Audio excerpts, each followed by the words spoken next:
온갖 음해에 시달렸습니다. 여러분 이거 다 거짓말하는 걸 아시죠? 허풍입니다, 허풍. 누가 나에게 도움을 던질 수 있을까요?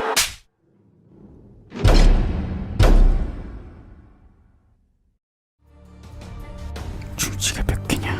뭐? 뽀조리 다 닦아줄게. 아. 난 딴지에서 최저가로 팔아. 이거 정말 전설의 누룽 현미를 할 만하구나. 앰푸드 누룽 현미. 지금 딴지마켓으로 오시면 전설의 누룽 현미를 맛보실 수 있습니다.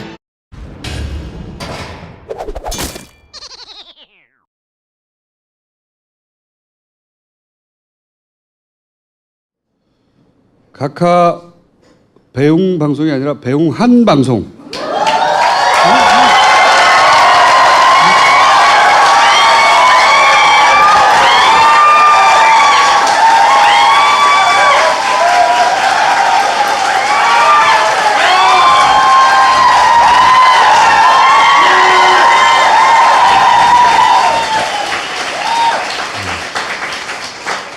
고마해. 너무 짠 거 같잖아. 다스베이더 제 15회 시작하겠습니다. 자, 욕쟁이 김영민. 아이고, 반갑습니다. MB가 들어가셨는데 아마도 금명간 구속영장 청구가 되지 않겠어요? 당연히 되겠죠. 예. 예. 주진우는 취재 갔어요. 예. 뭐 출국했다 입국했다 다시 출국했다 다음 주 말까지 계속 그런 일정을 알고 있고, 주진우 이야기는 좀 이따 하고. 자, 우리 각하 이야기 먼저 해볼까요? 예. 이거 뭐야? 이거 뭐야 이거? 나 처음 보는 건데? 뭐야? 저는 오늘 참담한 심정으로 이 자리에 섰습니다.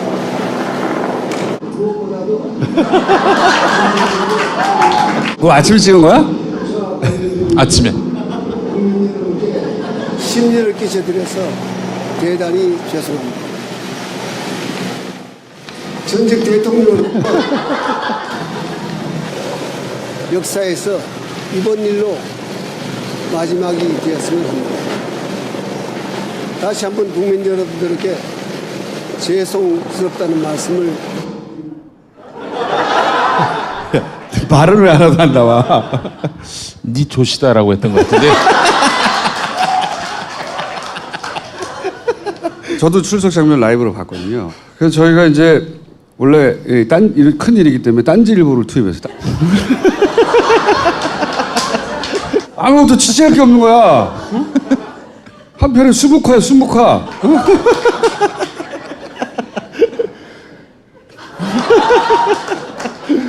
취재할 게 없어, 취재할 게. 아무런 메시지도 없고, 굉장히 비겁한 멘트를 날려갔죠. 할 말은 많은데 하지 않겠다. 할 말이 있으면 해야 하는 거고, 하지 않을 말이면 말도 꺼내지 말아야 되는 거예요. 기본적으로 굉장히 비겁하고 겁이 많고 사람을 못 믿어서 이때까지 살아남은 거거든요. 일을 맡기더라도 다 쪼개 서로 일을 모르게 하나 걸리잖아요? 걔만 보내는 거예요. 나는 몰랐다고 하고 항상 그런 방식으로 일을 처리해왔어요. 네.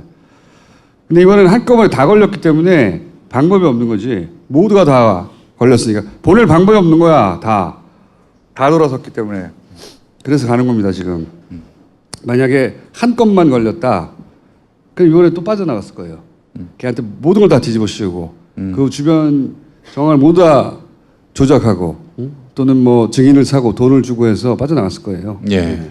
그렇게 항상 살아남았기 때문에 그 포토라인에 서서도 기본적으로 자기가 일국의 대통령이었기 때문에 가질 수 있는 뭐 품이나 아니면 뭐 자존심이나 뭐 이런 게 있을 수 있잖아요. 아무것도 없잖아. 아무도 안 보여.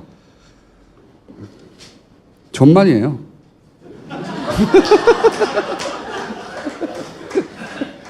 너 이름이 뭐지? 다음 주에 오늘 출두했을 때 발언을 갖고 한번 새로운 연설을 만들어 보겠습니다. 오늘은 원소스가 없어서 예. 법률가들 이야기를 들어보니까 다음 주 중반쯤 아마 영장이 늦어도 그때까지는 청구가 되고 목요일 금요일쯤에는 실질 심사를 통해서 갈지 말지가 결정될 것 같다. 이런 주말쯤에는 뭐 이야기를 떨어지겠죠. 김용민의 정치쇼에서 오늘 다뤘습니다. 예. 그리고 이제 주진우는 삼성 관련 취재를 갔어요. 예. 삼성은 원래 항상 권력 뒤에서 권력을 통해서 뭔가를 움직였는데 이제는 자기들 앞을 가려줄 권력이 없으니까 막 직접 움직여요. 예. 전 다음 대선에 이재용 씨가 출마하는 게 아닐까 그런 생각도 해봐요. 예. 이번에 주진우가 확인한 건 삼성이 이명박에게 정기적으로 돈을 줬고 그리고 특별한 일이 있을 때는 또 따로 줬다 하는 걸 확인했다는 거예요. 예. 주진우가 싸가지는 없는데 사기는 안 치거든요. 예. 싸가지는 없어요. 그걸 확인한 것이고 만약 그게 사실로 드러나면은 어떻게 돼? 처벌은? 삼성이 줬다는 거지. 줬다는 거예요? 네. 김영란법 위반인가? 여튼 출국 전날 밤에 이제 만났거든요. 만나면서 사실 신세 한탄 했어요, 둘이서. 씨발 인생 족같다고. 이번 주에 이명박 전 대통령이 이제 포토라인에 쓰게 되는데 그 현장에 가시죠? 못 갈 것 같습니다. 중요한 취재가 있어서 제가 지금 어디 급히 출장 가고 있습니다. 공항 가는 길입니다. 이명박 포토라인 보겠다고 우리가 한 9년, 10년 달려왔는데 자, 어쨌든 주진우 응원해 주시고 삼성이 따라 붙었겠죠? 최근에 좀 심상치 않다. 자기한테 오는 연락이나 책상 위에 그러다 죽는 수가 있다는 건 뭐 이런 메모 두고 간다든가 메모를 두고 갔어. 메모를 최근 기술 하나 짧은 거 소개드리면 예를 들어서 지난 방송 내용이잖아요. 제가 한 말을 완전히 뒤집어서 왜곡한 거거든요. 순서를 바꿔서. 근데 이거 연합뉴스에서 시작한 거예요. 보통 사람들은 연합은 팩트를 있는 그대로 보도한다고 생각하기 때문에 그냥 받아들여서 엄청 많이 받았어요. 근데 예를 들어서 이런 거 JTBC가 박수 받아야 하지만 그러나 사람들이 불만이 있다. 왜 한쪽 지역만 나오냐. 내가 한 말은 이게 아니야. 내가 한 말 완전히 거꾸로야. 불만이 있는데 근데 JTBC는 박수를 받아야 한다는 거거든. 거꾸로거든. 그리고 한쪽 지역만 나온다 이런 얘기 있는데 그럼 지금은 그런 얘기를 하면 안 된다는 거거든. 아 씨발 완전히 반대잖아. 아니 굉장히 흔한 기술이긴 해요 이게. 흔한 기술이긴 한데 근데 다스베이드는 인터넷에 멀쩡히 떠 있잖아요. 긴 내용도 아니야. 3분만 보면 다 확인할 수 있는데 여기 기술 들어온 거거든 이거. 완전 사기인데. 이런 건 과거에도 많았어요. 김어준을 씹는 패턴이 있습니다. 제목만 봐요. 보질 않아. 그리고 막 질러. 문제가 되면은 막 그 시민들이 당신이 이게 다 읽었냐, 다 들었냐 이렇게 나오면은 그땐 듣습니다. 그러더니 그 말이나 이 말이나 똑같다. anyway, 그런 건 중요한 게 아니고 난 중요해요. 나도 똑같이 당했거든. 이거 뭐 진짜 뭐 원래 예전부터 그래왔고 매뉴얼이 있나 봐 이게. 확대 재생산되면 사실 누군가 끊어줄 법도 하잖아요. 들어봤는데 그거 아니라고. 들어봤는데 그거 아니라고 확인한 기자들도 기사를 써주진 않아요. 왜냐 김어준 투준하면은 좀 폼이 안 나니까. 섭섭하거나 그런 건 없어요. 근데 뭐, 항상 그래왔기 때문에 화는 안 나는데 근데 이게 정권이 교체된 다음에 연합뉴스를 통해서 이런 기술이 들어오니까 신선해요. 이런 후진 기술은 더 이상 안 쓸 줄 알았거든요. 얘 죽이고 싶어서 환장했구나. 아니 이거 뭐 투덜대는 건 그만하고 내가 선배로서 제가 말씀을 드리는. 김어준 저 정도 말했을 거 틀림없어 씨발 이렇게 생각하니까 확인할 필요가 없는 거지. 거기까지 이해가는데 왜 지금 이런 오래된 기술을 쓰고 있을까 하는 생각을 하는 거죠 저는. 그건 여기까지고. 이제 드디어 이제 경험을 하는구나. 나는 꼼수와 관련해서는 항상 그래왔으니까. 근데 신선하다는 이유가 이거 굉장히 올드한 방법이고 대단한 기술도 아니거든요. 여기 낚이는 사람도 있고 다 찾아보는 사람도 있고 뭐 아니네 하는 사람도 있겠지만 그 왜 필요하냐 이거죠. 이 지점에 그 지점에 난 주목합니다. 왜 지금 이걸 필요로 할까? 아직 선거는 본격적으로 시작되지도 않았는데 너무 일찍이잖아요. 씨발. 그래서 하여튼 주진우한테 일어난 일도 심상치 않고. 다음으로 들어가기 전에 자유한국당의 논평을 소개를 해드리겠습니다. 음침한 팟캐스트? 그렇지. 김어준은 평생 음침한 곳에서 팟캐스트나 하라. 야, 그 당 소속도 여기 와서 많이 했어. 아, 그런 건 귀엽지, 그냥. 음침한 스튜디오에서 평생 팟캐스트나 하라. 그런 건 귀여운 거고. 자, 이 시점쯤에 준비해야 할 일이 있어서 잠깐 짚고 넘어갈게. 이번 지방선거는 제가 개인적으로 보기 굉장히 중요한 지방선거입니다. 지방선거가 안 중요한 적이 어딨어. 총선이 안 중요한 적이 있어 하겠지만 이 지방선거는 다음 대선판을 새로 짜는 기점이에요. 이 의미를 보면 보수에는 후보가 없어요, 지금. 유승민은 너무 스스로 똑똑해서 이런 이 컨트롤 타워 말을 잘 안 듣는 스타일이고 그 안철수 대표 정도가 딱 좋은데 손잡기 그 국민당 뻐개고 막 호남 버리고 그래서 이쪽에 붙는 그림을 만들어 놨잖아요. 지방선거 이후 보수의 재편의 밑그림을 이제 짜놓은 거거든요, 이게. 지금 막 개헌 반대하잖아요. 원래는 걔네들이 개헌하자고 그랬어요. 개헌을 반대하는 이유는 한 가지입니다. 다음 대선을 위한 권력 분점의 그림이 안 나온 거예요. 예전에 막 제3지대니 막 할 때는 네가 총리해, 응? 네가 뭐 외치해, 내가 외치하고 내가 대통령하고 권력 분점의 그림이 있었거든요. 이번에는 그 그림이 안 나왔기 때문에 개헌을 하면 안 되는 거예요. 걔네 입장에서는. 구도가 쓰면 거기에 맞춰서 개헌하자고 이제 치고 나올 거예요, 다시. 이 개헌하는 것이 우리의 이익을 실현할 수 있는 것인지 없는 것인지 이게 시뮬레이션이 안 되니까 미루는 거죠. 그렇죠. 다음 대선 그림이 잘 안 그려진 거예요. 그래서 자꾸 연기하자고 하는 게 다른 이유가 아니라 네, 여기서 잠시 제가 여담을 하면은 편집이 됩니까? 아니면 그냥 나갑니까? 해봐, 씨발. 예? 그 예전에 안철수 씨가 2012년에 힐링 캠프 나갔었잖아요. 안철수도 나가고 박근혜도 나가고 문재인 대통령도 나가고 안철수 씨가 그때 나와가지고 사전 질문지 있을 거 아니에요. 답변을 쓰고 통째로 외워왔다고 합니다. 통째로 외워왔고 그 예상 외의 질문 원래 없던 질문하면은 앞에 했던 답을 그대로 다시 반복하고 예. 아니 자연인 안철수를 욕할 건 없고 정치인 안철수로서 파트너가 누가 될지 예를 들어서 그런 그림이 잘 안 쓰는 거고 그리고 안철수 플러스 누구로 이게 상황이 만들어질지 판단이 지금 안 되고 있는 거예요. 게다가 또 홍준표 대표가 만만치 않게 지금 당을 꿰차고 있어요. 그것도 이 보수 재편의 그림을 그리는데 밑그림을 그리는데 걸림돌이에요. 이 양반도 여우라 잘 버티고 있어요 지금. 여하간 보수 재편의 밑그림이 그려지는 출발점이 지방선거의 결과이기 때문에 이게 대선에 이어지는 겁니다.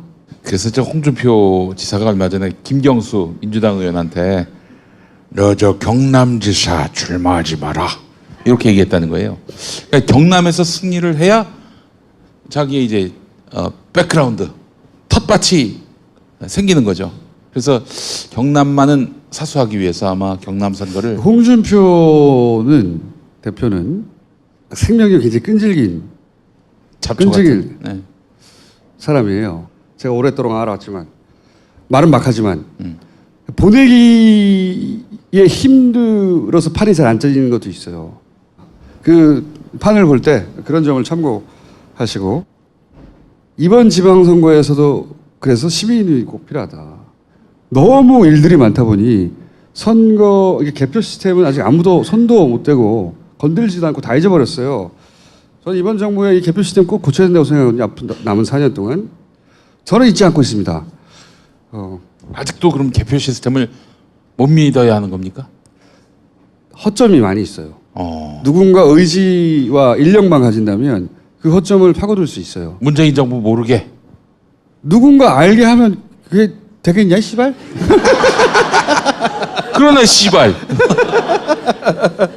그 개표 시스템이 개선되기 전까지는 저는 절대 방심하면 안 된다고 생각해 보세요. 경찰이 댓글 달 줄 누가 알았겠냐고. 그거 상상이나 했어요? 쟤네는 이 상상력에 한계가 없어요. 이거는 야 이렇게까지는 안 되죠. 이게 없어요. 이게 없기 때문에 야 그걸 누가 어떻게 하겠어 이런 생각을 하면 안 돼요. 연합뉴스 김어준 이번엔 개표 조작론 음모살 이렇게 하나 또 부탁드리겠습니다. 네. 빨리 보내야 됩니다 우리 김어준을. 네.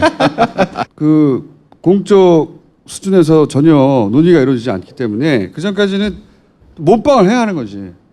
몸빵 전문 시민의 눈 잠깐 나와주세요.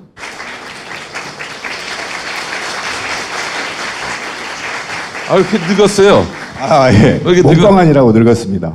저는 MB 내일 들어간다는 거 보고 아 시민의 눈을 불러야 되겠다. 2달 전부터 만나서 계속 이거 준비해야 된다고 해왔어요. 그래서 조용히 준비해 왔고 오늘 좀 알리러 나온 겁니다. 예, 그 시민의 눈 3기죠. 네, 세 번째. 예, 3기는 아직 선거 시스템은 변한 것이 없다. 이거 완전 몸빵을 하는 거거든요. 다 네. 아시잖아요. 무식하게 그냥 서서 밤새는 거. 24시간. 5일 동안. 개 무식하게 그냥. 거기 앞에 딱 서 있는 거 아니야 문 앞에. 응? 아마 해방일에 가장 무식한 단체 중에 하나죠. 특별한 기술 필요 없고 가만 서 있는 거거든요. 문 앞에. 아 그런데 말이죠. 그 진짜 위력이 대단합니다. 누가 근처에서 부정할 생각을. 그 문 앞에까지 못 가게 하는 경우도 있어요. 그렇죠. 그러면 그래서- 출입구가 많으니까 그래서 용인의 기흥구 같은 경우에는 건물 외곽 그것도 담장 옆에 거기서 못 들어가게 하니까 담장 너머 그 반대편에서 카메라를 대고 텐트 치고. 예 텐트 치고 예.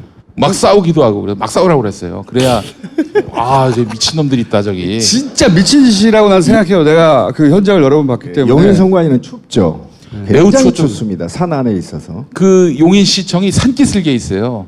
그러니까 산기슭에 있는 선관위 그 앞에 거기서 이제 건물 옆 건물에 가가지고 했는데 몸싸움하고 멱살 잡고 하던 난리가 났었어요 거기는 진짜. 이번에는 어떻게 합니까? 다른 적폐들은 하나씩 청산해 가기 시작하는데 선거 시스템이 헌법기관이잖아요.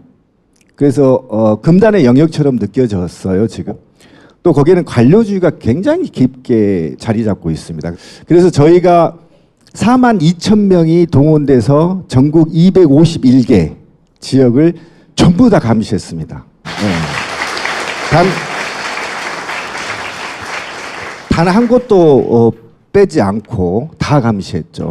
예. 과거에는 몸빵을 했지만 이제는 과학적인 분석을 통해서 사회적 교섭안이 38개로 나왔다는 거죠. 아 그래요? 그래서 이 교섭안을 그제 선관위에 통보했고 앞으로 청와대, 국회, 각 정당에 다 통보해서 이 38개 조항을 반드시 지방선거 전에 어떻게든 예를 들면 해서요. 중요한 거 한두 개만 알려줘봐요. 예를 들면 투표지 분류기 같은 경우가 이번에 오동작을 거의 대부분을 일으켰죠. 거의 전국에 동시에 다 있었습니다. 아 그래요? 예, 광주 지역은 4시간 동안 투표가 중단됐어요. 선관위가 투표지 분류기를 폐지 못하겠다고 저렇게 고집을 피니 그러면 절차를 바꾸자. 그렇지. 예, 네. 그 얘기를 한번 네. 해주시죠. 원래 선관위의 논리는 사람이 다시 한번 일일이 확인하니까 기계가 오류가 있다 하더라도 사람이 잡는다 이거 아니에요. 그러면 사람이 일일이 확인하고 그런 다음에 기계가 넣어도 선관위 논리대로면 똑같은 시간이잖아요. 정말 그 논리가 맞다면 순서만 바꾸자. 그래도 이 기계를 통해 일어나는 오류들은 다 없어지는 거거든요. 그러면 간단하게 말하면 그런 제안을 한 거죠. 그렇죠. 네, 뭐 그대로 하되 순서만 바꾸자.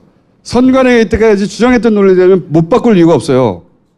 기계를 했다가 사람이 일일이 확인하니 전혀 문제가 없다. 그러면 사람이 일일이 확인하고 일본이 그렇게 하거든요. 기계로 확인하자. 아무 문제가 없어요. 논리적으로는. 그걸 요구했다는 거죠. 그렇죠. 그 요구가 되어 있고 또 이제 거소 투표가 가장 큰 문제입니다. 전국의 거소 투표소 10명 이상 거소 투표가 약 1,100군데 정도가 있거든요. 거소 투표가 뭡니까? 장애인 시설이나 시설들 가서 하는 거죠. 예. 그런데 직접 투표소로 못 오는 분들을 위해서. 그렇죠. 네. 그런데 이 투표의 책임이 그 시설 기관장한테 있어요. 그러니까 이 시설이 전국 동시에 이루어진 게 아니라 그 일정 기간 내에 하고 싶은 날 하는 거예요. 그런데 저희 중앙선관위하고 시민의 눈이 1,100곳을 모두 다 배정을 해서 참관하겠다 해서 선관위가 허락을 해서 갔는데 일정을 다 배정했을 거 아닙니까? 네. 그런데 우리 시민의 눈이 감시하기 전에 이미 투표가 완료돼 버렸어요. 그러니까 감시자나 참관인이 없이 거소 투표가 완료돼 버리는 거예요. 자유한국당과 네트워킹이 돼 있는 시설 같은 경우에는 그런 거 많이 했죠, 과거에. 많이 예. 있습니다. 아니 예. 지금도 있었습니다. 그 투표권을 그 원장이 다 일괄 행사해 버린다든가 그런 일이 엄청 많았거든요. 그걸 이제 막아보려고 했는데 지난번에는 그렇게 막아보려고 했더니 이미 다 끝났더라 이거지. 문제가 굉장히 심각했던 것이죠. 안 되네 그거는. 하여튼 그렇게 정리해서 지금 조섭에 들어갔다. 그렇죠. 38개 조항이 개선돼야 중앙선관위 시스템도 신뢰를 얻고 CCTV는 CCTV는 CCTV도 들어가 있습니다. CCTV 예, 들어가 있습니다. 꼭 들어가야 되거든 그거. 그러니까 이게 무슨 CCTV와 시계. 예, 시계도 들어가 있습니다. 존나 원시적인 시계. 저 초침이 돌아가는. 그렇지. 그런데 그 개선 사항이 저희가 이번에 교섭안에는 이런 게 있어요. 아니야. 초침이 돌아가고 그 밑에 디지털 날짜가 표시돼야 돼. 예, 맞아요. 같이. 반드시 있어야 돼. 24시간 돌리거나 똑같이 돌아가잖아. 응? 이번에는 아예 선관위 구역 내에 지역 선관위 251개 구역 내에 컨테이너 박스나 이런 걸 아예 모델링을 만들어서 거기에 보관을 해서 외부에서나 내부에서나 다 볼 수 있게끔 하는 것이 어떻겠냐라는 제안이 지금 되어 있는. 이제 시민연대는 끝났을 거라고 생각하셨겠지만 아니고 계속 준비해 왔고 지금 나올 타이밍이 돼서 지금 나온 겁니다. 그래서 혹자들이 그 시민의 눈이 그 감시병에 걸린 사람들이 미쳤다 이렇게 얘기를 하는데 음모론에 젖어서. 그렇지 않습니다. 저희는 초중파 운동이고요. 촛불혁명 이후에 국가 시스템에 전체적으로 시민들이 참여하고 감시하는 것이 트렌드더라. 이게 저희가 미쳐서 감시하는 게 아니고 어떻게 5만 미치기도 명이 했지. 예. 미쳐서 감시하겠으면 시스템들이 전부 오픈돼서 시민들이 곳곳에서 참여하는 것은 트렌드이기 때문에 이것이 뭐 특별한 건 아니다. 이제는 계속 자, 그럼 필요한 게 뭐예요 지금? 선거운동 밀착 감시 활동이 이번에 추가된 겁니다. 5월 30일부터 시작됩니다. 이때 여야를 막론하고 후보들 전면 밀착 감시를 선언하는 겁니다. 그래서 저희가 원래 좀 무식하잖아요. 예. 모든 후보를 카메라 들고 쫓아다니는 거야. 예. 24시간 해서 아예 선거 운동의 적폐를 시민이 직접 뿌리를 뽑자 이번 참에. 더더욱이 이번에는 사람들 진짜. 허위사실 유포, 국가기밀 누설, 비방, 폭로, 특히 지역감정, 가짜 뉴스. 예, 가짜뉴스 이거 모조리 촬영해서 경찰과 중앙선관위와 경찰 다 연계해서 그냥 토스 그 즉시 고발 조치해서 즉시 수사를 단행해서 처벌할 수 있는 제도를 만들어라 이렇게 교섭안이 들어가 있거든요. 시계 꼭 예. 들어가야 돼. 시계. 시계는 이번에 꼭 들어갈 겁니다. 꼭 걱정 들어가야지, 마십시오. 시계. 예. 그래서 그동안에 저희가 일상적인 자원봉사 활동을 했어요. 중앙에 상근자 한 명도 없었고요. 비용도 제로였는데 모금으로 시작했거든요. 너무 불안해. 그래서 자, 땡큐 먼저 하고. 전국적으로 가겠습니다. 그러니까 하고 싶은 말 빨리 해 그러면. 예, 그래서 중앙에 사무실도 좀 있어야 되겠고, 그다음에 상근자도 있어야 되겠고, 저 혼자 하기가 이제 힘들어요. 앵벌이 나온 거 아니야 지금. 많이 활동에 가입해 주시고 관심 가져주십시오. 네. 010-9629 그렇죠. 2500번이고요. 전화번호만 기억하시면 됩니다. 아, 그래? 전화번호만. 010-9629-2500 문자 주십시오. 010-9629 010-9629-2500번. 예. 010-9629-2500번. 아 근데 이 모두가 거의라고 하죠. 거의 모두가 잊고 있었는데 이 시민의 조직은 계속 조직을 다져왔어요. 다 잊고 있을 때 다시 등장한 겁니다. 우리 이렇게 요만큼 준비되어 있으니까 도와달라고. 이 시민은 도와줘야 돼요. 누구나 할 수 있습니다. 누구나 할 수 있고 밤잠 없으면 됩니다. 근데 선거 시스템은 굉장히 단순하고 투명해야 됩니다. 그렇지. 이 시스템이 후진적이라면 선진적 시스템을 도입하는 게 맞거든요. 가장 그래서 원시적으로 그렇죠. 누구나 집계를 해야 보면 된다. 그렇구나라고 인식해야 되는데 독일처럼 해야 돼. 예. 지금 굉장히 대부분의 유럽 국가처럼 해요. 투표하고 거기 까고 사람이 세고 그게 기술이 없어서 그렇게 하는 게 아니에요. 그게 가장 간단한 거예요. 왜 그걸 안 했냐고 그렇게. 지금 그렇게 안 돌아가고 있으니 일단 그 전까지는 몸빵하는 겁니다. 몸빵하는 것이고 이분들을 꼭 도와줘야 된다. 자, 끝. 그러니까 우리가 다 잊고 있을 때 이거 계속 하고 있었던 거예요. 예. 근데 제가 사실 지난 대선 때 이렇게 지키시는 분들 만나뵀는데 밤 12시에 갔는데 여성 두 분이 거기서 지키고 계시는 거예요. 오히려 여성들이 더 많아요. 네, 항상 남자 쓸모없다 생각하는 게 최강의 전투력은 50대 중반의 여성들이야. 아무도 이길 수가 없어. 시민의 눈 관계자분들께 욕설 강의를 좀 한번 해볼까. 예전에 김대중 전 대통령 목소리로 무슨 욕 흉내내는 것이 있던 나쁜 신문 보지 말고, 나쁜 정당 찍지 말고, 그리고 이 다다못해 담벼락을 보고 욕이라도 하세요. 자, 그러면 이제 욕을 어떻게 하느냐 따라해 보세요. 님이 시벌로마. 싸우려. 우리는 싸우려. 자, 많이 좀 참여해 주시고 특히 남성분들이 이 조직은 그냥 누가 큰 돈을 쾌척해서 운영되는 게 아니고 그냥 자기들 힘으로 여기까지 온 거예요. 몇만 명씩 모여 있거든요. 자기 일상 하다가 선거 됐다가 지금 막 모여서 이거 하고 다시 돌아가고 그런 거예요.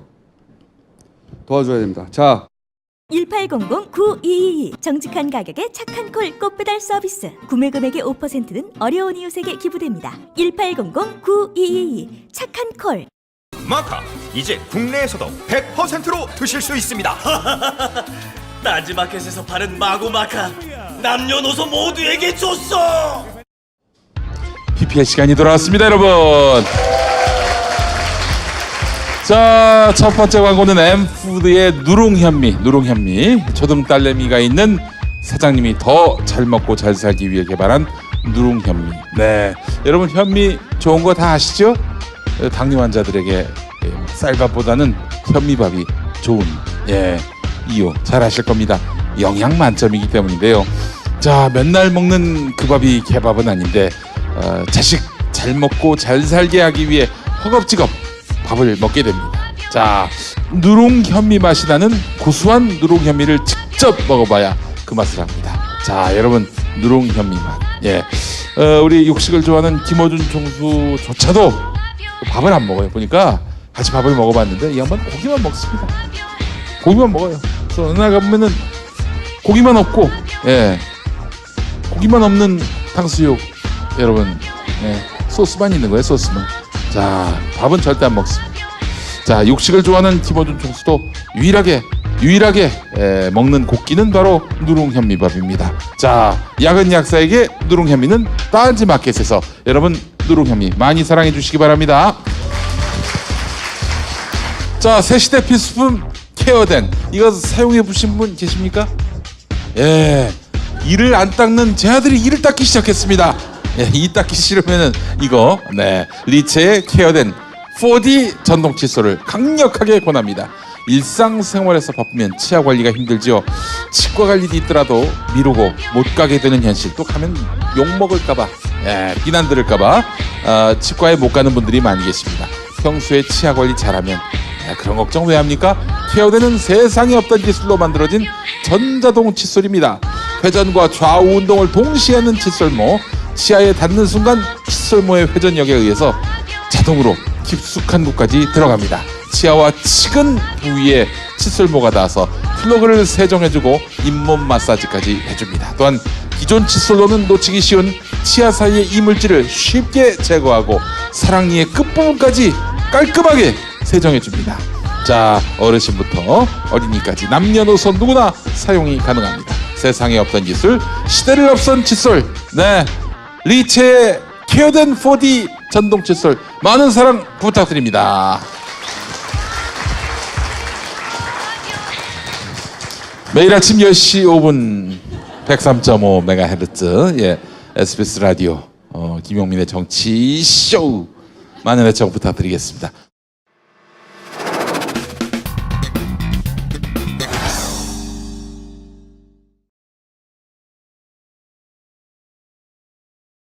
오늘 메인 게스트는 포스코의 내부 고발자 PD 수첩에 나오셨던 분이죠. 잠깐 나오셨던 분이죠. 예. 블랙하우스에서도 나오셨던 정민우 씨를 모시겠습니다.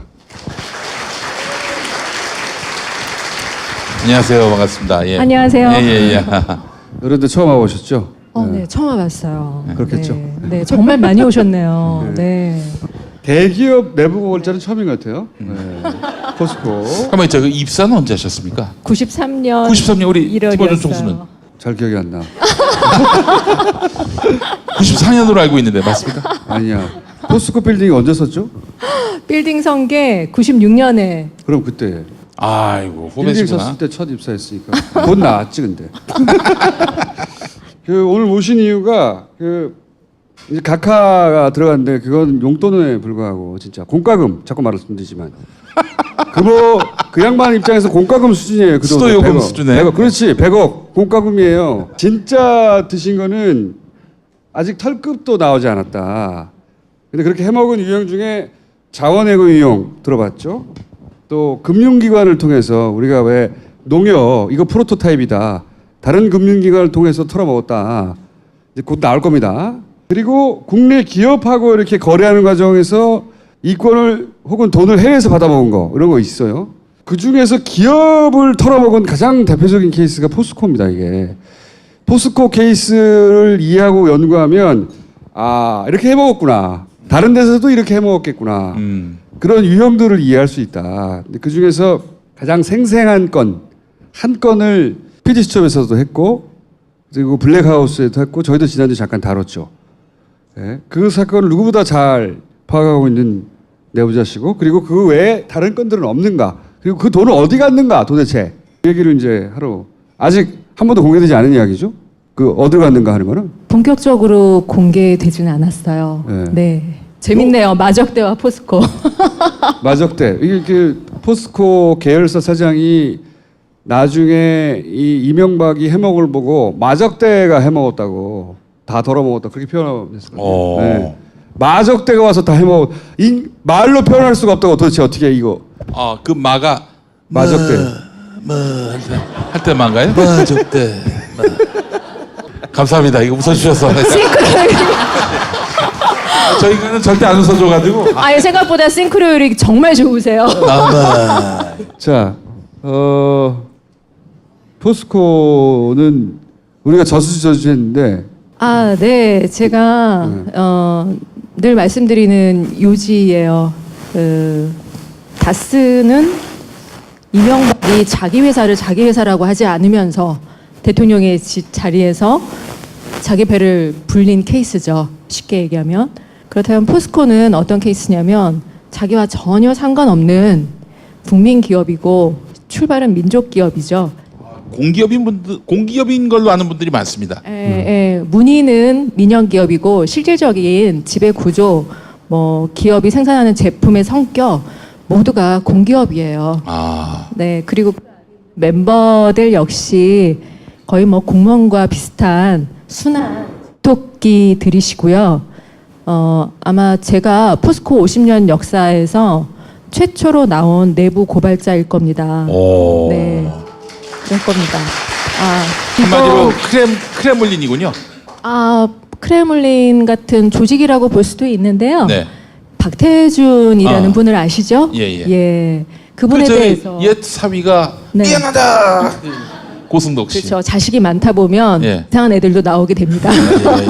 옛 사위. 네. 제가 얘기해 볼게요. 제가 포스코를 잠깐 몸담았던 사람으로서 저하고 참 안 맞았는데 나중에 월급 많이 준다고 그래서 갔어요 그때. 포스코는 자부심이 굉장한 자기 자부심. 우리는 국가의 중추야. 이런 자부심이 그때 당시 똘똘 뭉쳐 있던 것이었거든요. 우리는 전 세계 최고야 이런 거. 아무도 우리를 못 이겨. 이런 자신감과 실제 그런 실력도 있었고 돈도 많았죠. 그런 자부심이나 혹은 그렇게 쌓아온 실적을 한 방에 다 보낸 거죠 지금, 그죠? 한 방에 보냈죠. 한 방에 보냈어요. 그 MB. 다 털어먹었어요. MB가 다 털어먹었어. 마적대처럼. 마적대라는 표현은 포스코 계열사 사장이 한 거예요. MB가 마적대처럼 다 털어먹었다고. 그분이 굉장히 문학적인 표현을 잘하시는 분이신데요. 너무 적절하게 표현하셨어요. 마적대라는 게 한번 훑고 지나가면 그 말에 남는 게 없다고 하잖아요. 훑고 지나가고 불도 지르고 갔다라고 표현을 하셨어요. 그분이. 아무것도 남은 게 없다. 똥도 싸고 간 것 같은데?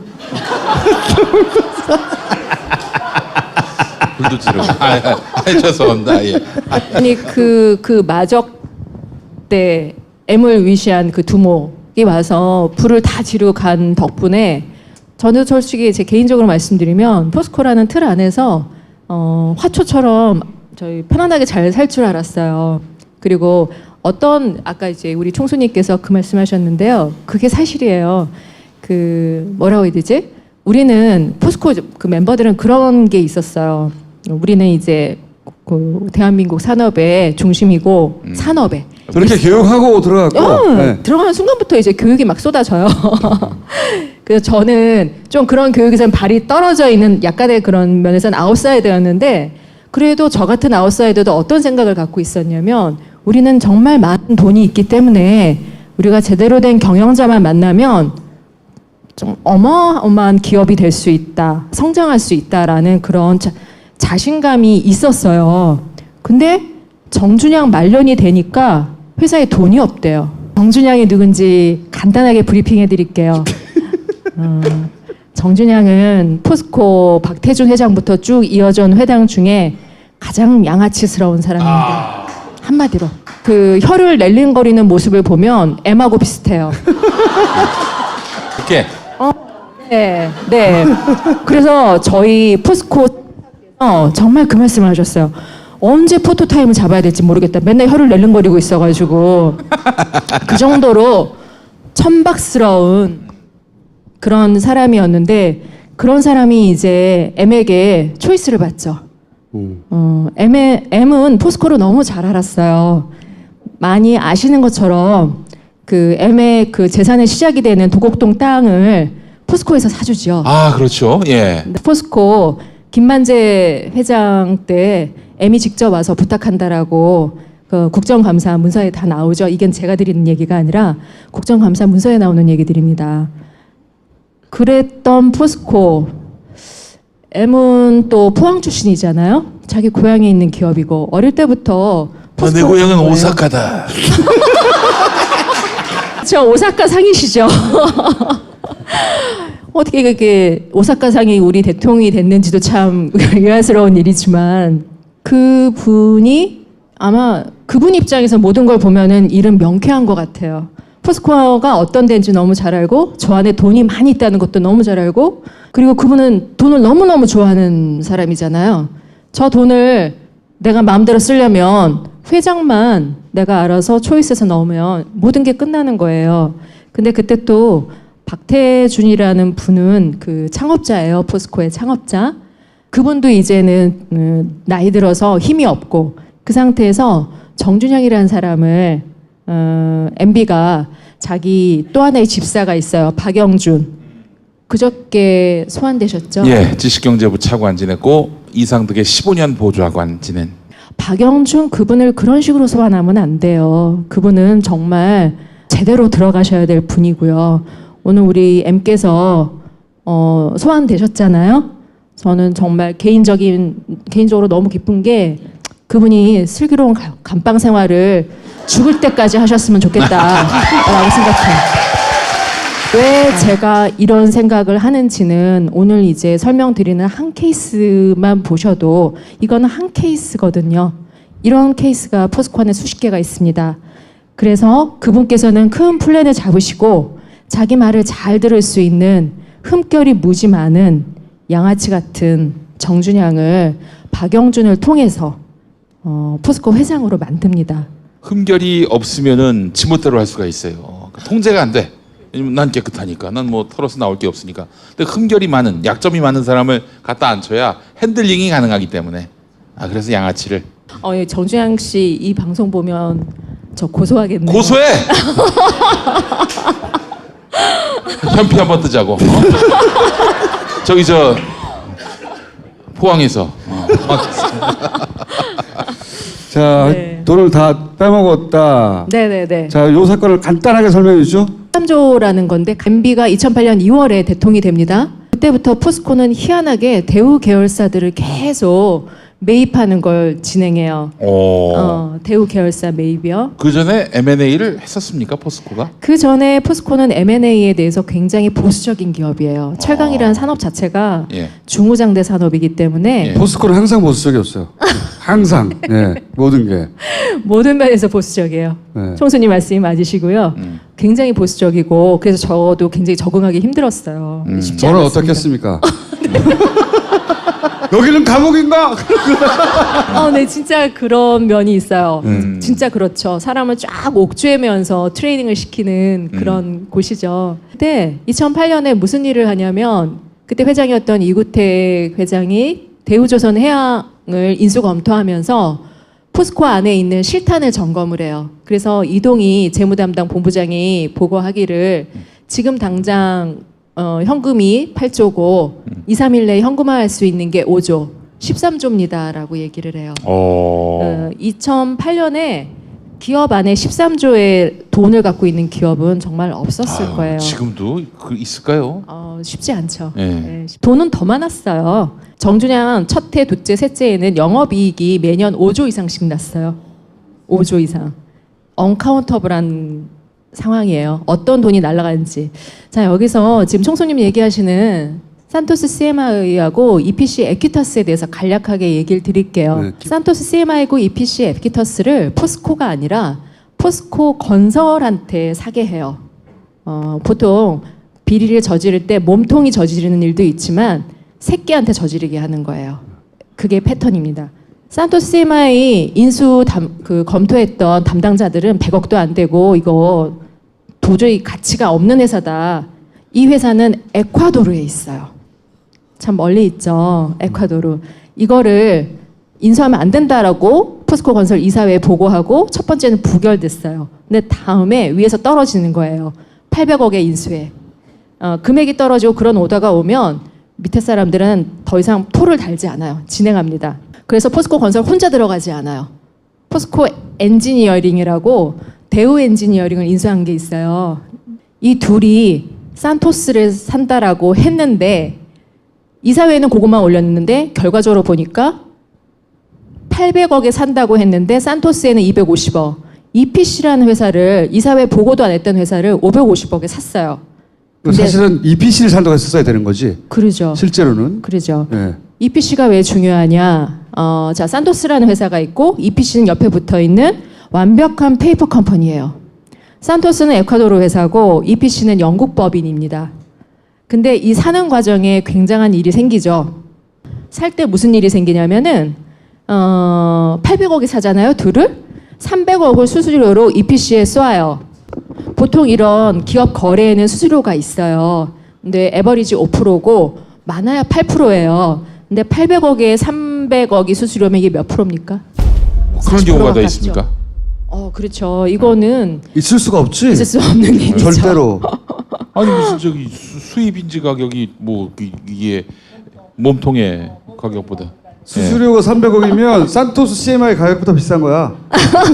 산토스 CMI가 250억이었으니까. 그렇죠. 말도 안 되는 거죠. 이건 뭐냐면은 그 EPC가 굉장히 중요한 구매 대상이고 또 하나 수수료를 주는 게 굉장히 중요한 일인 거예요. 근데 이 수수료가 EPC에 보내니까 당연히 영국으로 가는 줄 알았더니 이 돈이 스위스로 흘렀다는 거죠. 아이고 뭐 대략 그림이 다 보입니다. 저처럼 아무것도 모르는 사람도 딱 여기서 그림이 보이네요. 각이 나오시죠? 예? 네, 각이 나오죠. 각이. 예, 각이 나옵니다. 네, 각. 네, 네. 이걸 실행하고 난 지사장이 너무 겁이 난 거예요. 이 사람은 원래 포스코 출신이 아니고 다른 회사 건설에서 잔뼈가 굵은 사람인데 현대건설. 그런 데서도 현대건설. 네네네. 근데 거기서도 이런 회계망측한 일은 해본 적이 없는 거예요. 그러니까 이 사람이 빨리 나를 본국으로 불러달라고 하고 본국에 오자마자 난 빨리 집에 가겠다라고 해요. 이렇게 조바심 내고 집에 간 분이 있어요. 근데 이분을 이런 매매를 했잖아요. 근데 전무에서 부사장으로 승진을 시켜요. 그 다음에 EPC에 2년간 토탈 들어가는 게 이제 증자 등등을 해서 600억이 들어가고요. 매각 직전에 아주 재미있는 일이 생깁니다. 800억, 대략 780억 정도를 증자를 해요. 매각 직전에. 2달 전에 증자를 하고 그리고 매각을 합니다. 산토스는 68억 원에 만든 지 8개월 된 80만 원의 자본금을 갖고 있는 IAA라는 에콰도르 회사한테 판매를 하고 EPC는 땡원에 처리를 해요. 근데 이 EPC를 확인해 봤더니 네네. 직원이 한 명도 없어요. 네네. 네. 지금 550억에 산 회사잖아요. 그렇죠. 네. 근데 직원이 한 명도 없어. 직원이 한 명도 없고 영국에 있는 주소에 갔더니 사무실도 없어요.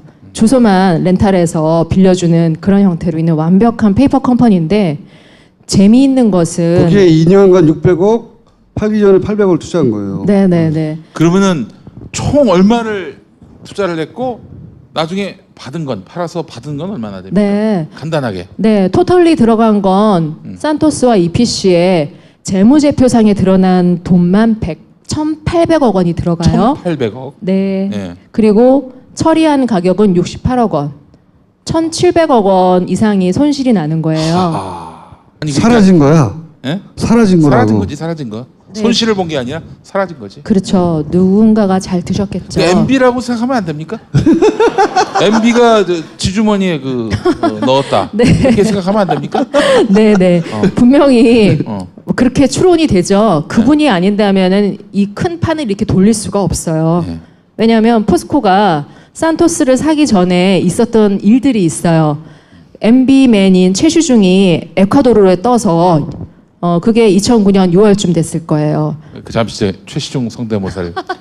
예, 안녕하십니까. 예, 방송통신위원장 최시중입니다. 예, 엄마 이 씨발. 네네. 최시중 목소리를 몰라서 그런데 정말 똑같습니다. 제가 하면서도 정말 이건 진짜 싱크로율 100%다 이렇게 생각을 했습니다. 예. SD가 또 3개월 후에 에콰도르를 방문해요. 그들이 말하는 건 그거였습니다. 그때 천안함 폭침이 일어나요. 천안함이 북한 소행이라는 에콰도르가 좌파 정권이니까 좌파 정권에 그 지지를 얻어야 한다라는 게 그들이 거는 명분이었어요. 그들이 뭐 그렇게 국가를 생각하는 분들이 아니잖아요. 그러니까 에콰도르로부터 천안함은 북한 소행이다라는 멘트를 따내기 위해 이상덕 씨가 한 거예요? 네네. 그렇게 내세웠다고. 말이 되냐? 그게? 말이 된다고 생각해? 에콰도르가 천안함이 북한 소행이라고 말하는 게 무슨 영향이 있다고 명분을 그렇게 내세웠어요. 그렇죠. 황당무계한데 그렇게 명분을 내세워서 에콰도르에 가서 에콰도르에 우리가 투자해야 된다고. 네네네. 예. 그렇게 좆도 말이 안 되는 소리, 좆도 말이 안 되는 소리. 정말 이거는 뉴스타파에서 그렇게 얘기를 했었는데 그거는 지금 총수님 말씀하신 대로 말도 안 되는 얘기예요. 네. 에콰도르가 선언을 해준다고 해서 그게 무슨 세계 지형에 도움이 될 것이며 말이 안 되죠. 이유를 그렇게 대고 에콰도르 가서 그렇죠. 저걸 사야 된다 그런 거예요. 네, 그렇게 얘기하고 3개월 후에 2009년 9월에 에콰도르 대통령이 한국으로 답방을 옵니다. 답방을 와서 한국 기업이 산토스를 사달라고 그래요. 이게 된 거지. 가서 이거를 사달라고 우리한테 요청해라 라고 얘기가 된 거고. 그래서 이제 2011년부터 저 프로세스가 이어졌던 거군요. 그 전에 네네. 이제 에콰도르 대통령이 한국에 와서 이제 그 전에 이상덕 최수중이 가가지고 왜 갔냐? 천안함 지지를 얻기 위해서. 네. 이 개구나 씨발. 하여튼 이유는 그거예요. 예. 공식적으로. 그러고 보니 황당하지 않아요? 그런 이유로 갔다가 에콰도르 대통령이 오는데 요걸 꼭 찍어서 사달라고 그런다고 요걸. 네, 사달라고 그러면 엄청 큰 걸 사달라고 하던가. 명분을 만든 거죠 이렇게 짜맞춰서. 만들고 나서 근데 실제로 얘를 800억에 산다고 그랬는데 얘는 250억이고 얘가 550억. 그 중에 수수료가 300억. 그런데 그 에쿼티스는 여기를 550억에 샀는데 직원이 한 명도 없고 주소도 없고 아무도 없어. 빵원이야 빵원. 활동이 아무 내역이 없어요. 그런데 계속 투자가 이루어져. 네네, 그렇죠. 그리고 팔기 직전에 또 800억을 투자해요. 그리고 빵원에 팔아요. 네네, 빵원에 팝니다. 빵원에 이거 보면은 미친 짓이잖아요. 그냥 보면 완전 미친 짓이거든요. 그래서 그 에콰도르의 지사장이었던 사람이 너무 무서우니까 돌아왔는데 자기 잘릴 줄 알았더니 부사장 됐다는 겁니다. 그 사람을 부사장 시켰고 또 이 과정 이제 정말 재밌는 부분인데요. 마지막에 다시 산토스를 매각을 하잖아요. 매각하는데 그걸 산 사람이 도밍게스인가 하는 사람이에요. IA라고 아까 말씀드린 만든 지 8개월에 자본금 80만 원짜리. 그 사람이 원래 산토스의 원소유주예요. 그 사람하고 거래를 한 거죠. 잠깐 몇 년 회사를 빌려줘. 사실상 돈 좀 떼줄게. 그 사람이 그러니까 80만 원짜리 회사를 하나 세워가지고 요 돈 68억을 받은 거예요. 네, 네. 원래 주인이. 네. 아, 씨발. 근데 이 십새끼 감옥에서 나오면 내 마음의 감옥에 가둘 거야 이 개새끼야. 근데 참 재밌는 게 뭐냐면은 저는 이 패턴을 꼭 보셔야 돼요. 여기 처음 사면서 일어나는 거, 수수료 가는 거, 중간에 이제 회계 조작이 일어나기 시작하는데요. 아까 말씀드린 대로 EPC는 페이퍼컴이라고 그랬잖아요. 그런데 포스코 건설과 포스코 N, 제가 포건 포엔이라고 할게요. 포건 포엔이 부지런히 EPC에 뭔가 비즈니스가 있는 것처럼 재무제표상 신고를 해요. 레코드를 만들었는데 레코드 만드는 것도 좀 머리를 많이 쓰지 성의가 없어요. 어떻게 되냐면 포건, 포엔, 포스코가 EPC에 대한 재무제표가 똑같아야 돼요.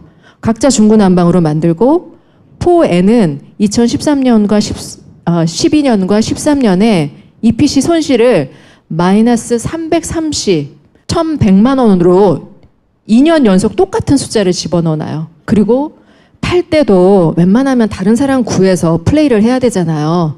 근데 다시 했던 애랑 또 하고 너무 성의 없이 일을 진행하는 게 저는 참 그래서 이게 어떻게 생각이 드냐면 이런 일들이 너무 많았던 거예요.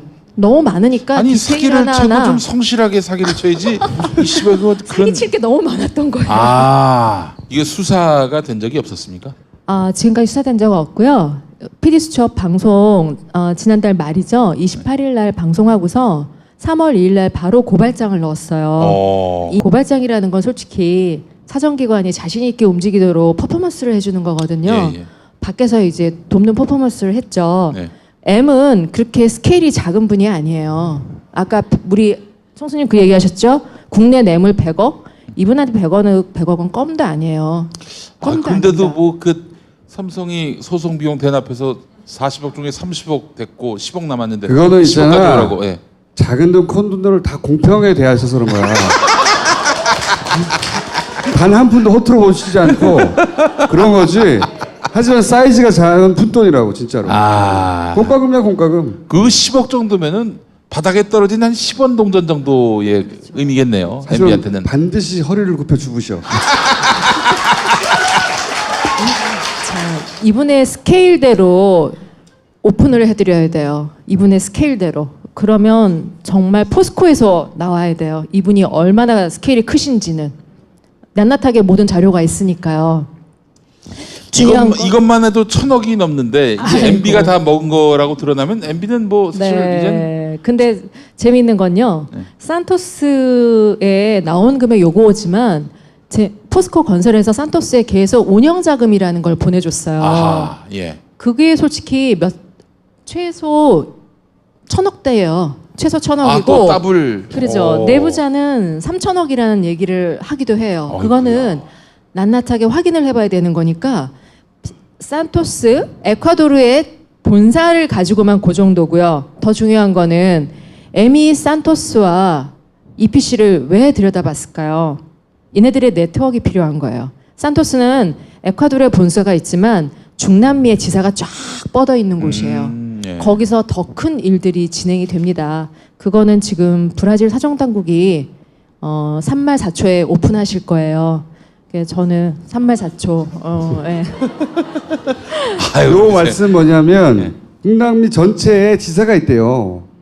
여러 군데서 해먹을 수 있는 거예요. 여러 군데서 여기를 아. 베이스로. 네. 아니 근데 뭐 지금까지 우리가 쭉 자원 외교 관련한 비리 의혹 살펴봤는데 이게 다 MB 머리에서 나온 것일까? 물론 MB가 주축이 돼서 이루어진 저겠지만은 선수들이 붙었지 다들. 선수 당연히. 대표적인 선수가 누구라고 보세요? 그게 무슨 상관이야? MB면 천놈 되지. 네, 안녕하십니까? 새끼들은 다 딸려 들어가야 돼 있어. 이상주 이지영일까? 걔네들 그러니까 이 MB 비즈니스는 네. 격벽처럼 이루어졌어요. 격벽처럼.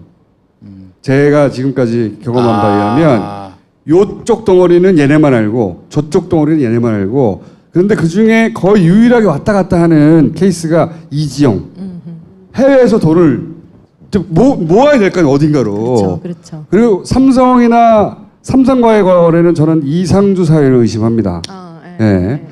그렇게 최종 수금단에 있는 아이들 이 따로 있고 나머지는 각각 빨대를 대가서 쭉쭉쭉 빨아대는 거예요. 근데 그 각각은 옆에서 무슨 일을 하는지 몰라.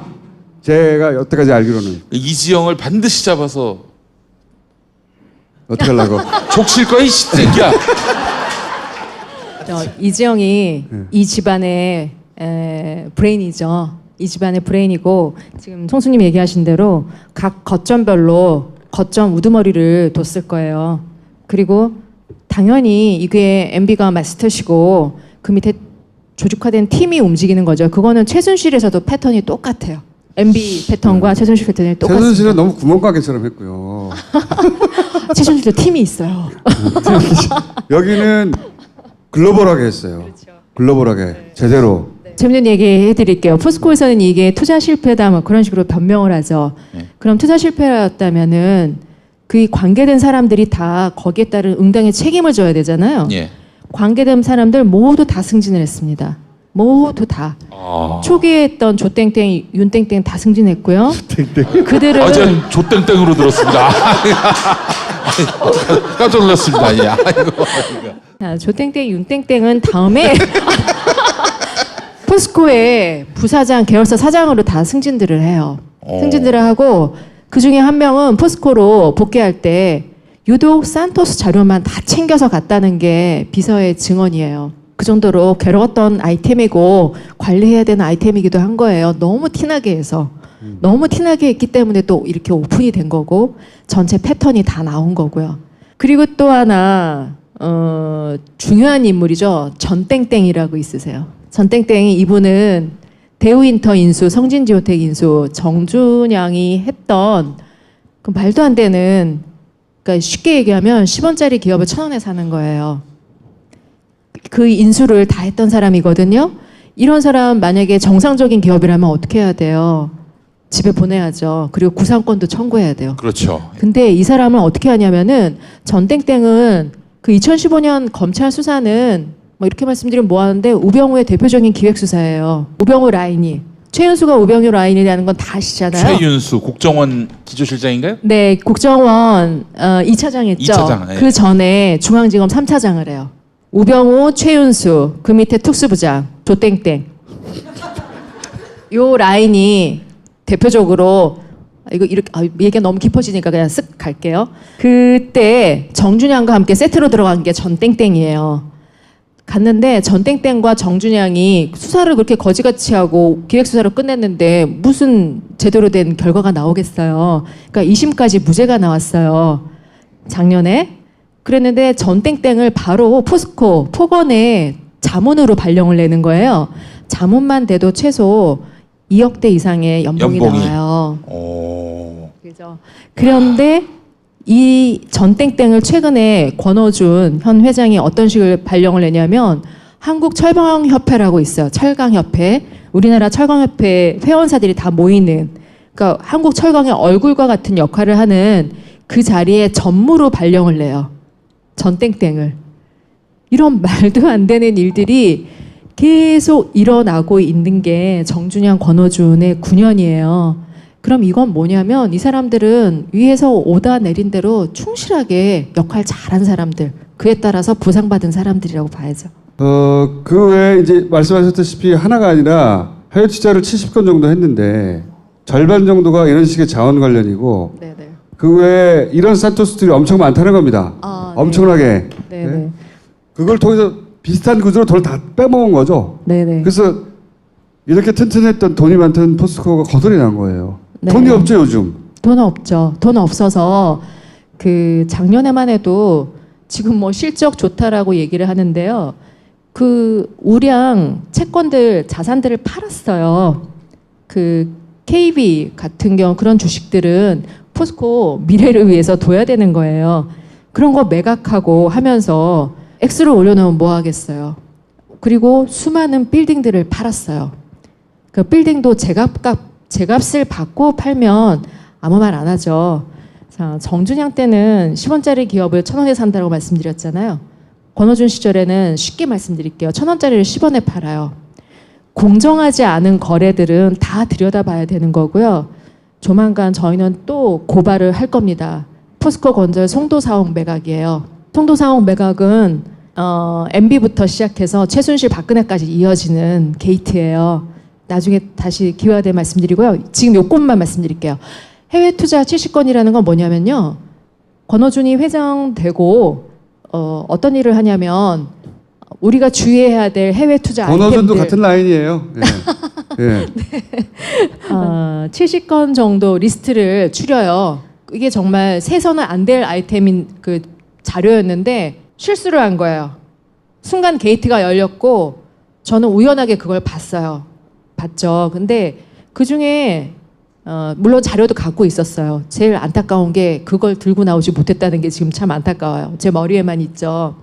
그 70건 중 절반 이상이 자원 관련 투자였던 거예요. 그때는 자료를 봤을 때 아니 왜 이런 말도 안 되는 아이템들이 많지? 물론 저는 포스코 안에 있을 때 황당한 일들이 너무 많았었어요. 뭐냐면 지금은 포스코가 저를 뭐 완전 마녀, 또라이 그런 식으로 얘기를 했는데 이구태 회장 말년에 저 스스로를 이렇게 말씀드리면 참 이상하긴 한데 훌륭한 여성 인재라고 유학을 보내줬어요, 저를. 돌아와 보니까 회사가 이제 완전히 망가져 버린 거죠. 완전히 오니까 회사가 미친 것 같았어요. 정준영 2년 차인데 딱 오니까 모든 부서가 해외 이상한 회사, 이상한 나라들이랑 MOU를 하고 1,000억대 투자는 돈도 아닌 거예요. 누구랑 1,000억에 투자하겠다. 뭐 그런 투자가 매일매일 뉴스가 터져 나오고 그런 시절이었어요. 그런 아이템들 중에 실제로 실행된 것들을 모으니까 그렇게 됐던 거예요. 그러니까 뭐냐면 산토스는 정말 빙산의 일각이고 그 이루어진 패턴이 전부 다 나온 것이고 아까 말씀드린 대로 너무 허술하죠. 회계 숫자 해놓은 거나 원래 팔았던 애한테 다시 사게 하고 하는 이 허술함이 뭐냐면 그런 일들이 너무 많으니까 하나하나 디테일하게 신경 쓰기도 힘들었던 거예요. 그리고 또 하나 해외에서 이루어지니까 니네들이 알겠어? 하는 그런 방심도 있죠. 그래서 그 중에 제일 큰 덩치가 데우윈터를 3조 4천억에 인수하는 거예요. 캠코한테서. 메릴 린치는 어떤 관계입니까? 메릴 린치가 이지영하고 뭐 이제 김백준 아들하고 연관돼 있잖아요. 김영찬이 메릴 린치에서 이걸 담당했고요. 김영찬도 꼭 봐야 할 중요한 인물이죠. 그렇죠. 김영찬이 메릴 린치 팀에서 데우윈터뿐만 아니라 하베스트 날도 했죠. 이 새끼들 다 해쳐먹었네, 이 개새끼들. 이 시부랄 놈들 아닙니까? 아니 진짜 너무한 거 아니에요? 진짜 이 정도면은. 김백준의 아들은 최소한의 저럴 때 등장해요. 기업 가치 산정하고 기업 네네네. 사고 팔 때 쑥 네네. 등장해가지고 이 돈을 팔게, 그러니까 정당성을 부여해주는 역할. 이거는 이 정도 가격에 사라 팔아라 말이 안 되는 건데 자기들이 그냥 하면 안 되니까 외부의 평가 기관이 등장해서 요 돈에 사세요 할 때 우리는 메릴 린치를 통해서 이런 감정가를 받았다 하고 내밀 보고서를 만들어주죠. 네. 그리고 돈 먹고. 자, 이 감정가 자체가 참 문제가 많은데요. 그냥 심플하게 말씀드릴게요. 포스코 전에 SK가 데우윈터 인수를 잠깐 생각을 했었어요. 데우윈터 인수하면서 데우윈터가 갖고 있던 자산 중에 가장 큰 게 교보생명 주식이에요. 교보생명 주식을 감안해도 데우윈터 2조는 너무 과한 비용이다. 우리는 데우윈터 가치를, 상사의 가치를 뭐 3천억 정도도 안 본다라는 식으로 하면서 안 샀어요. 근데 포스코는 그거를 3조 4천억에 사주죠. 메릴 린치한테 수수료 3%만 적용해도 1,000억이 가요. 만약에 8%를 적용하면 얼마죠? 한 26억 가나요? 2,600억 가나요? 가죠?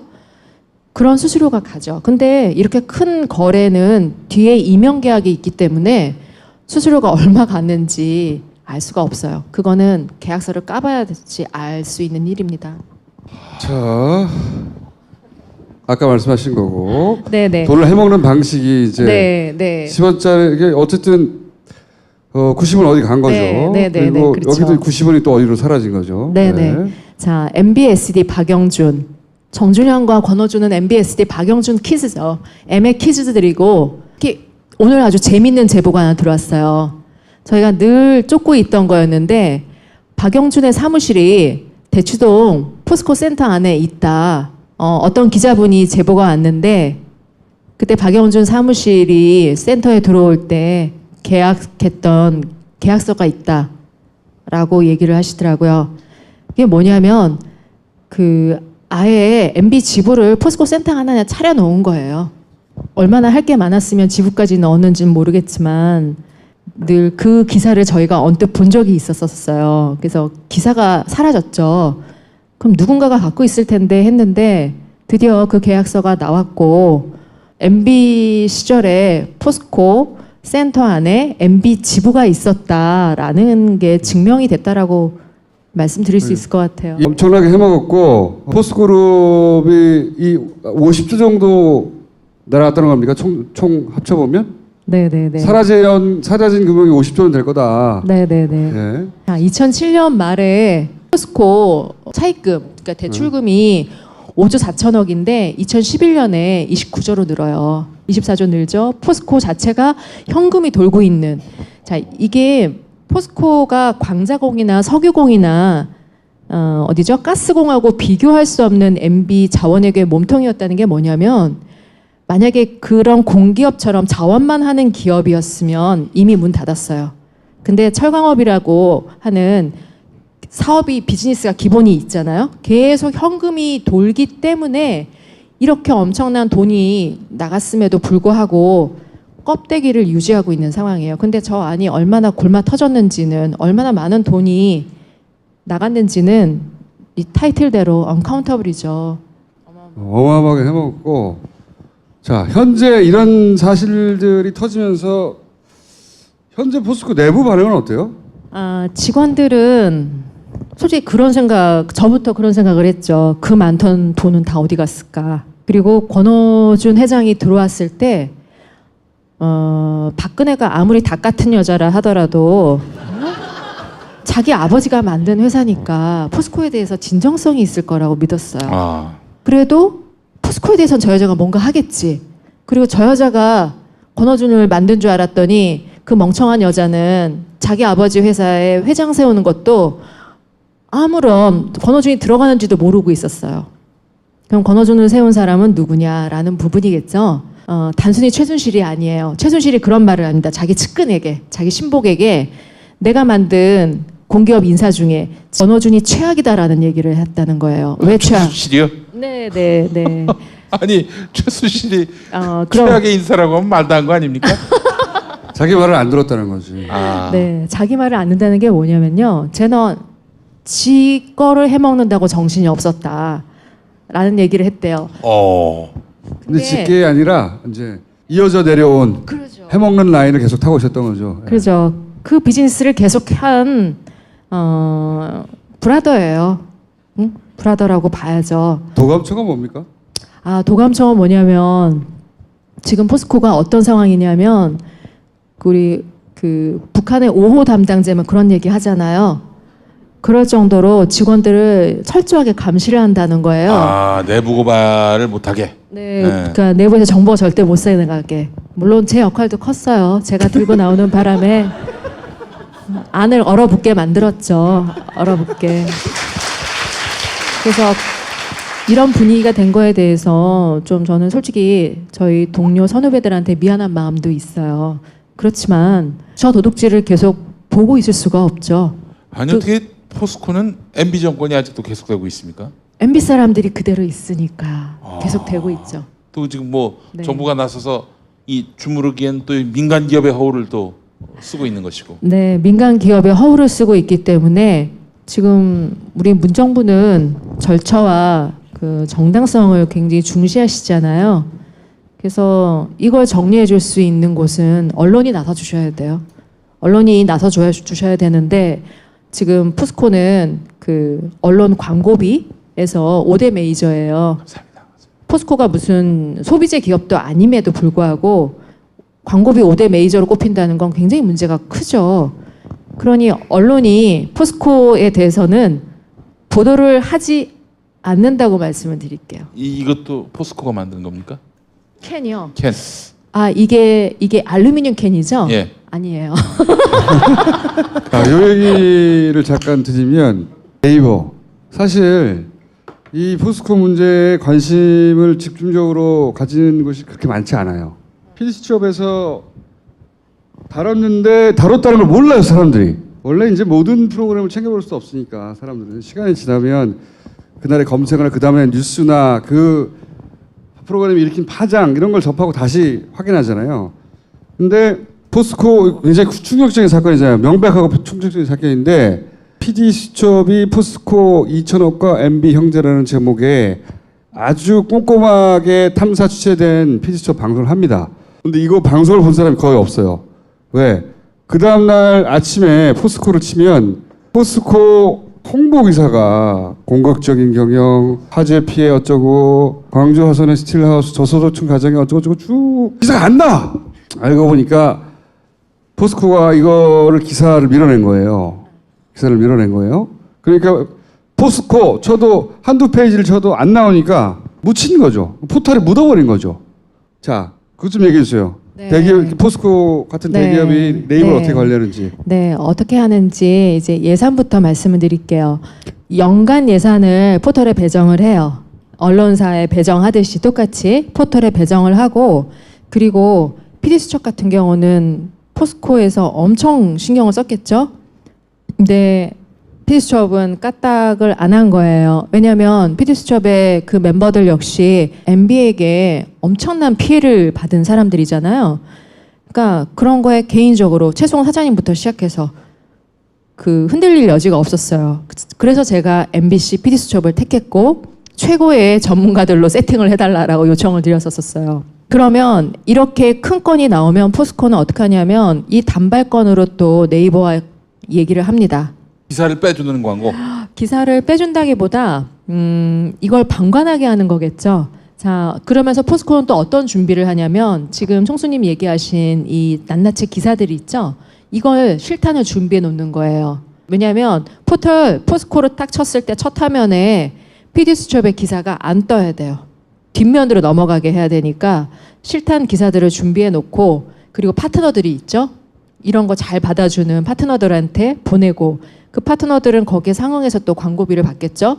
그러면 이상한 기사들이 계속 이런 패턴으로 늘 반복이 돼 왔어요. 그럼 포털에서는 이걸 관리해야 되는데 포털 역시 관리를 안 하죠. 그런데 포털과 또 거래하는 방식이 또 있습니다. 뭐냐면 제가 포스코 그룹의 SNS를 구축했어요. 그때 저는 안에서 포스코를 또 지키는 입장에서 연관 포스코와 관련되는 검색어가 부정적인 검색어가 안 뜨게 관리를 하는 거예요. 특히 권어준, 예를 들면 권어준 검색했는데 비리라는 단어가 옆에 뜨면 안 돼요. 그런 식의 관리를 저희가 포털과 직접 거래를 할 수는 없지만 그 작업을 해주는 에이전시들이 있어요. 그러면 그 에이전시들하고 거래를 하죠. 그러면 그 에이전시들이 작업을 하는 거예요. 포털이 이 모든 상황을 몰랐을까요? 당연히 알죠. 알면서도 선별해서 기사를 내리는 작업도 하고 그러잖아요.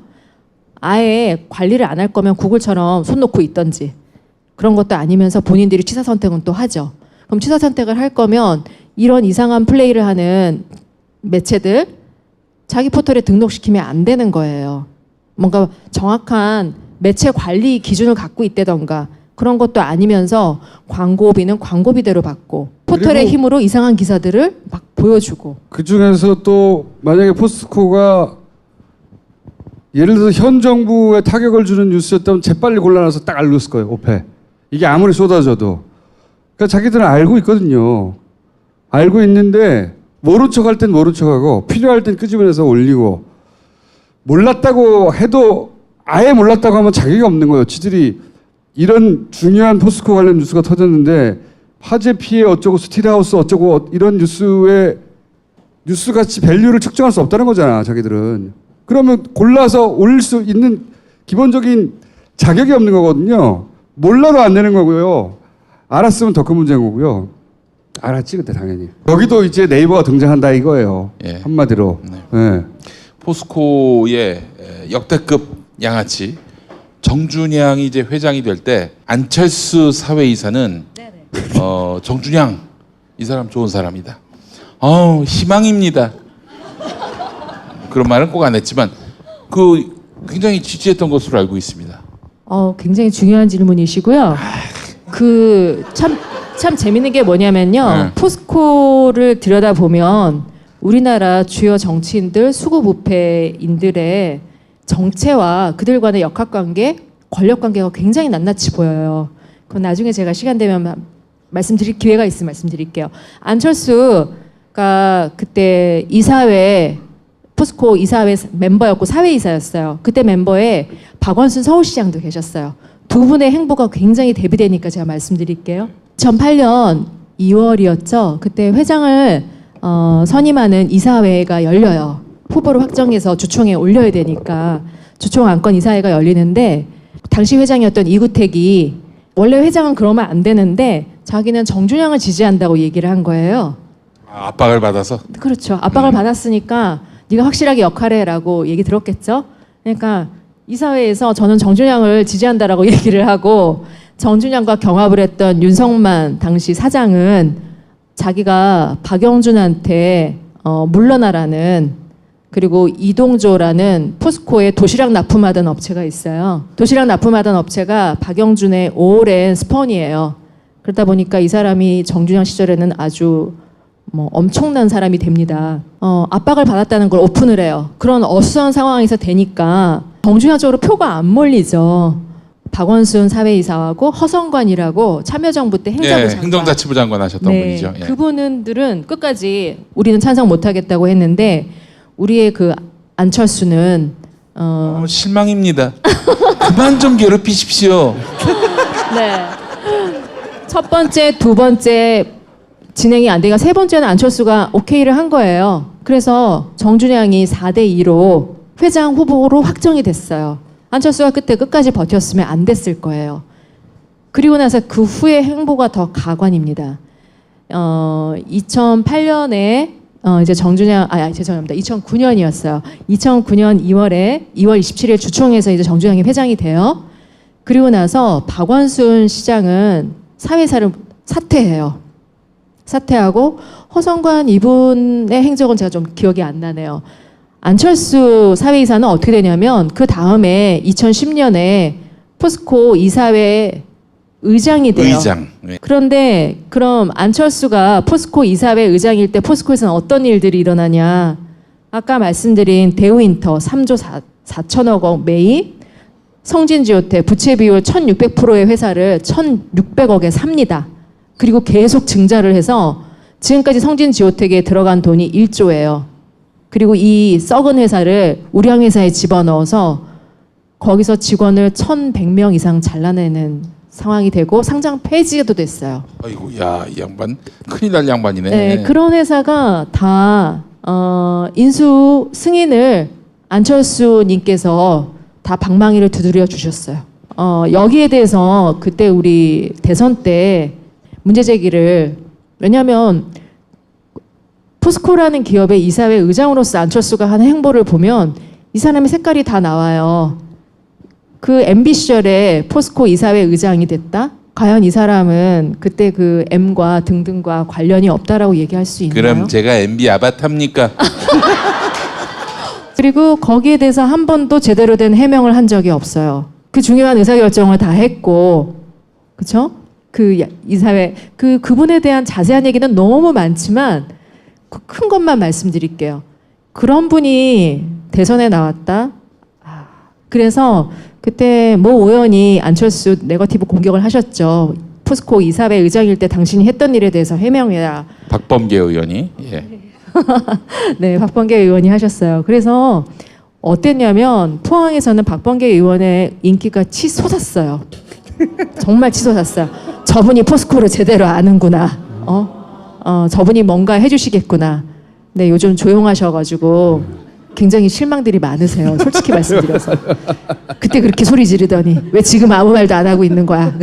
근데 안철수 그분이 포스코에서 했던 행적 그거 하나만 봐도 그분의 정체 아이덴티티가 나와요. 말씀드리기 아유, 재밌으셨죠, 여러분? 질문 잘했죠? 네. 앞으로 각하는 이제 불려갔고 불려간 건만으로도 못 나와요.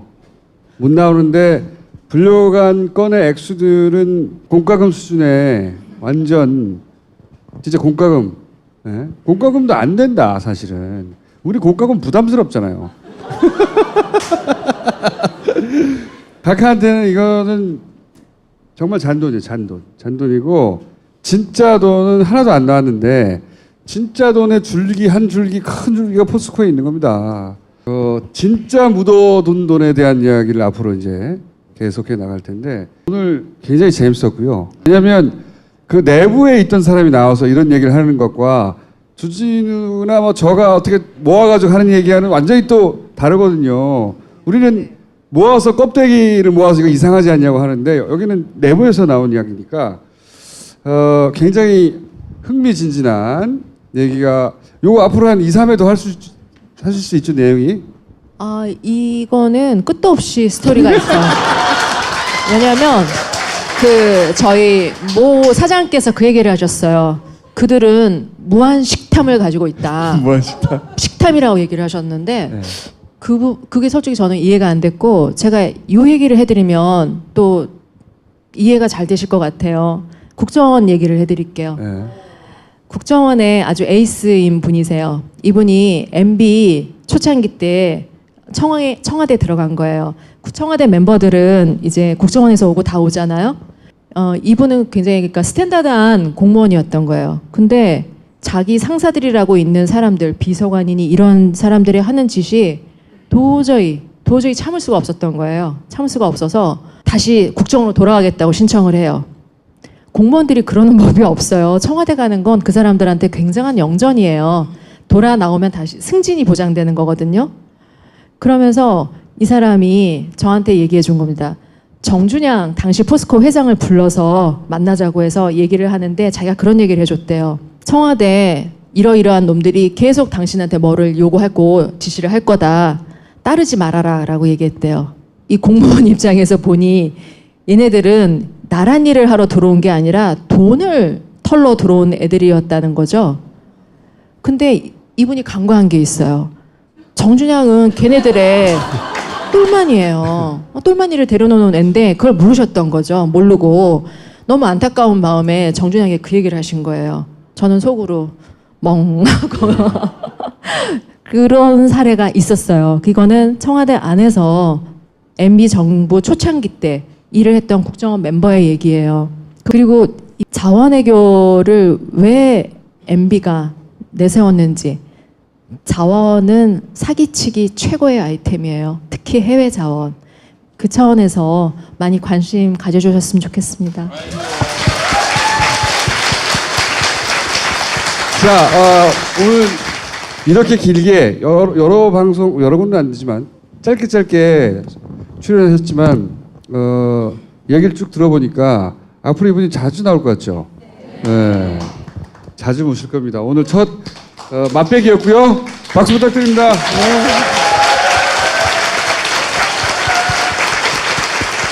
감사합니다.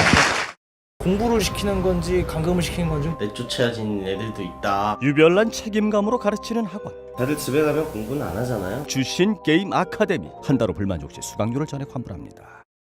요즘 핫한 서비스인 팟캐스트. 누구나 팟캐스트를 만들고 들을 수 있는 파티를 소개합니다. 그럼 나만의 방송국을 만들어 볼까요? 먼저 파티 앱을 다운받고 방송국 만들기 버튼을 클릭. 이후 개설하기만 누르면 끝! 정말 간단하죠? 이제 멋지게 편집된 방송을 올려볼까요? 각 항목의 정보를 입력한 후 올리기만 누르면 간편하게 완료. 나만의 스튜디오 파티. 지금 만나보세요.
이전 대통령이 아니, 경호 필요 없구만 뭐 아무도 안 넘기는데. 이전 대통령이 하지 휴식을 말라는 요청하게 사람도 되면 없고. 수사팀이 짜놓은 버스 타서 조사 시간표가 버스 좀 가도 되겠대. 어긋나더라도 중간중간 쉴 수 있도록 배려할 예정이라고 경찰들이 쭉 쓰고 그래. 네. 조사를 조사 진행할 녹화, 계획이다 이렇게 이걸 밝혔습니다. 이 투명한 이거를 조사를 몇번 위해서는 냅니까? 반드시 이 영상 녹화가 필요하다고 수사팀이 판단을 했고요. 거짓말할 때만 혀를 다만 냅니다. 피해자의 동의가 있어야 가능. 하고 싶은 말 다 거짓말. 마지막이었으면 좋겠다. 여러분 이거 다 거짓말하는 걸 아시죠? 검찰 새빨간 거짓말입니다. 자, 이제 이명박 전 대통령은 형님이라는 호칭을 사용할 것으로 보입니다. 예, 실제 박 전 대통령 머리 당시에도 씹은 게 많이 그렇게 호칭을 빠졌네. 했었습니다. 이 부분은 전직 대통령이기 때문에 특별히 직함으로 호칭을 해주는 게 일반적이라고 합니다. 네, 그렇죠. 야 나는 씨발 갔을 때 촉순이 안 걸었더라 씨발 검찰에서. 기호주시라고 하더만 씨발. 이 아까 말씀드린 조사를 참여대우 아니야? 지금 자리를 총수라고 불러줘야지 그러면. 안보 환경이 매우 엄중할 때 국민이 야 잘 풀리고 있어 억지하지 마. 신뢰를 끼쳐드려서 대단히 머리 많이 빠졌네. 아니 나는 이제 포트라이 아니라 이제 영장 심사받으러 갈 때 복장이 바뀌잖아. 그때. 그날이 기일이라고 봐. 지금 가볍게 인사한 거잖아. 그만해 이제 가자.